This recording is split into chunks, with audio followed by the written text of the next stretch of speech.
First on for the welcome return of an old favourite. It's Countdown with Des Lynam.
It's been a very long summer and we've missed you, Countdowners, and we know that you've missed us because you've told us in your tens of thousands. Anyway, this is the first and only time that I will be saying hello and welcome to Countdown because we have a new boy in the house.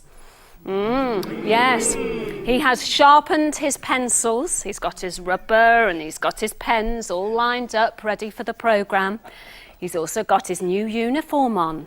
Now, you might have seen him before.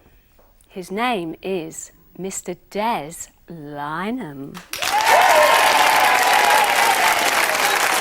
Thank you, Carol. Thank you. Thank you, everybody. And good afternoon to you at home. I hope I'm not too much of a shock to you. I've got a very difficult act to follow with dear Richard, of course. Much loved by you all, but I shall be doing my best. I'm a little bit nervous because I hope to get to know the rules in due course. After about 300 programmes, I'll crack it, I'm sure.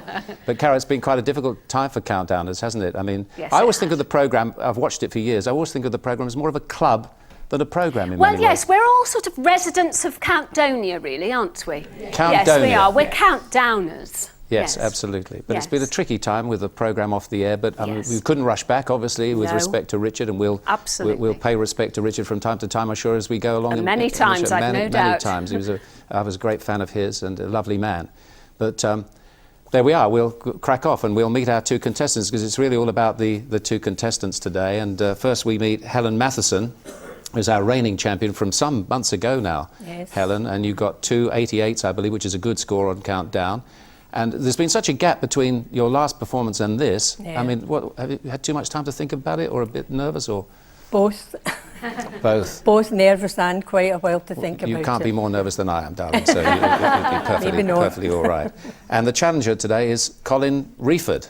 Yes. Colin from Plimpton in Devon. That's Colin. right. Yes. And I read here that you're an accounts assistant, and as well as being a huge fan of country music, you collect teapots.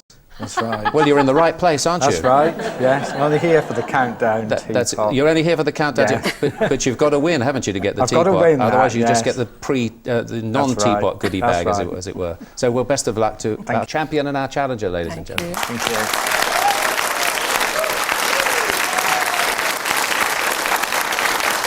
Now, as always in Dictionary Corner, the lovely Susie Dent. It's been a pleasure to meet Susie. I've admired her from afar for years, I can promise you that. And alongside her, Martin Jarvis, a man with that golden voice, one of my favourite actors. I'm not being too smarmy, am I? Not yet. No. One of my favourite actors. And in our house, it's all about Just William, as far as you're concerned. He does Just William, as you know, on the radio, absolutely magnificently. Well, there we go. Well, it's great. I have to say, it's great to be amongst my old friends, and indeed, I think we can call ourselves old friends, Des. Yes, we socialised a few years ago, we did we not? Yes. What happened? Well, I think I paid the bill. We were going to go Dutch, weren't we? But somehow you very generously paid the bill. And with your lovely partner, Rose, and well remembered. My lovely partner, my wife, Ros, we had a wonderful time. We had a great time. We were the Thorns. We will try and do it again. we certainly will, and it's lovely to be here. Sadly, a great man has gone, and it's wonderful that a great man is here to join us. Martin Jarvis, ladies and gentlemen. Thank you, Martin. So, it's all about the game, and we must get on with the game, and the champion goes first, as I understand it. So, Helen, we'll take your letters if we may. Consonant, Carol, please. Thank you very much indeed. We start, oh no, with a Q. Consonant. Oh, it could have been better. D. Consonant. T. A vowel. E. A vowel. I. A vowel. O. Consonant. V. Consonant. That's L. And another consonant. And another consonant, Helen. And that's J. Good grief. Thank Well, you. best of luck with those. Here comes the clock.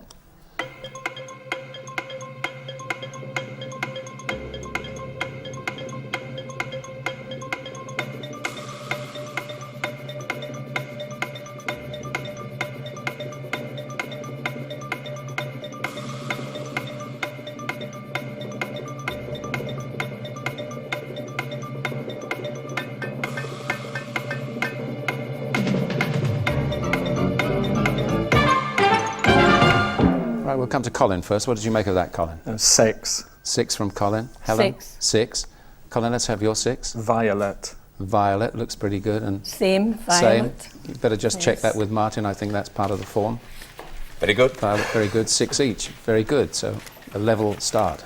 Okay, they both had violet. How did you get on in Dictionary Corner? Yeah, very attractive violet. And we can't do any better. We have jolted. Jolted. Number 6, yep. 6. Right, it's therefore Colin's turn with the letters. Hello, Carol. Consonant, please. Thank you, Colin. F. And another consonant. D. And another, please. R. Vowel. I. And a vowel. O. And another vowel. E. And a consonant. M. And another consonant. B. And another consonant, please. And Y. Thank Okay, you. that's your selection. Here comes the clock.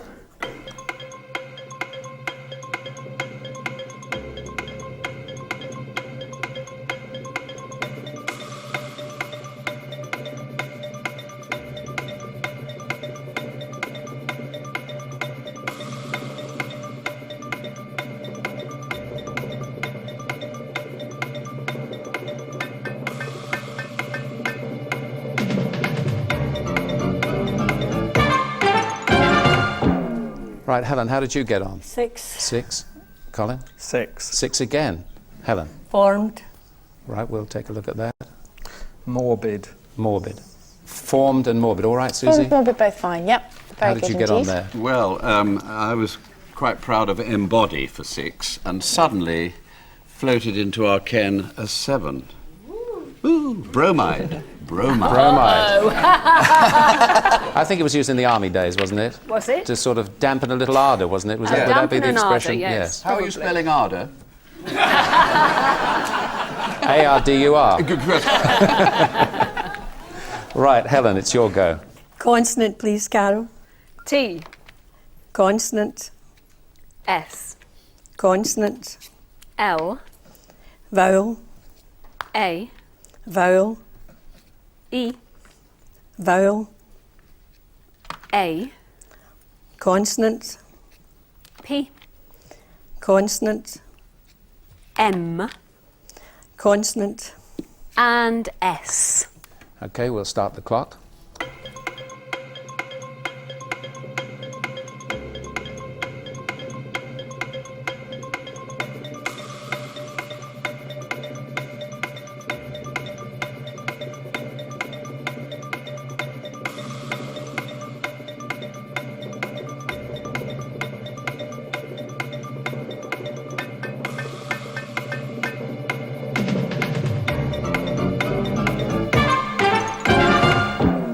Right, let's have Colin's first this time. 7. 7 this time, Colin. Helen? 6. 6 for you. So we'll take your 6. Plasma. Plasma and Staples. staples. Yeah. Susie? Both absolutely fine, yeah. No problem Any with those. improvement on that, Martin? We've got a couple of samples of 7-letter words. Samples. Yes. And palmate or palmate, what? I don't know what it means. Yeah, palmate, P-A-L-M-A-T-E, is an adjective. It's a botanical term, and it means having 5 or more lobes, which, all start from one point. It's also a zoological term, but adjective for 7.